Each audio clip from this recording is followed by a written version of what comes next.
Quels sont les modes de transport au Mexique?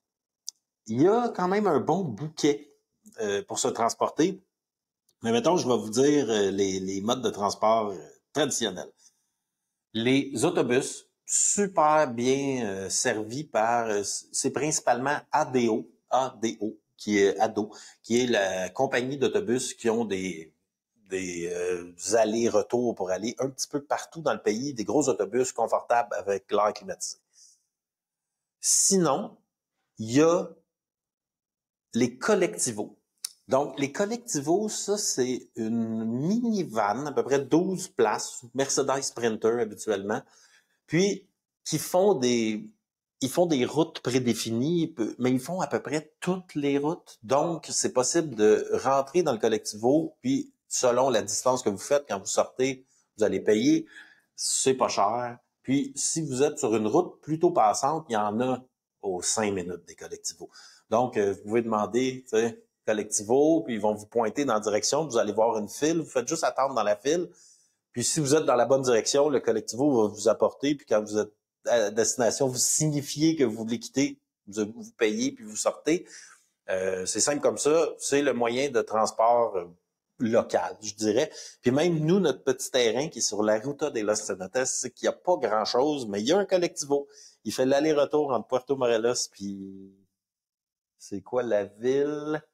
Je me souviens plus. Léona Vicario, exactement. Fait que c'est à peu près une demi-heure. Fait qu'il fait l'aller-retour. Fait que t'as jamais à attendre plus qu'une heure pour le collectivo. Puis, c'est le deuxième moyen de transport. Ce qu'on fait habituellement, le troisième moyen de transport, c'est penser que le Mexique, c'est un peu comme le Canada et les États-Unis. C'est bien possible que vous appréciez votre séjour davantage si vous avez votre auto de location. Fait que, il y a des autos de location qui sont Hertz, Europcar, puis toutes les compagnies que normalement on a pour louer une auto aux États-Unis sont toutes là. Puis, j'ai déjà eu des deals incroyables pour louer une auto, spécifiquement en Basse-Californie. J'avais payé 3-4 piastres par jour. Je pense qu'il fallait que les autos sortent du du stationnement, mais j'ai souvent plus payé autour de 35-40 piastres par jour. C'est assez cher quand même louer une auto au Mexique. C'est pas donné. Puis, le dernier moyen de transport, mais qui là-bas est assez incroyable, surtout si on compare au Canada, c'est les avions. Il y a des avions qui partent d'à peu près tous les aéroports pour se rendre à Mexico City et ou ailleurs. Puis, c'est vraiment peu cher. C'est bien desservi.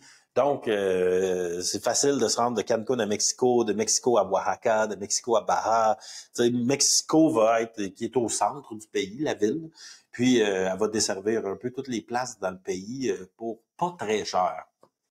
Donc, c'est le bouquet, mettons, de transport que j'ai expérimenté au Mexique.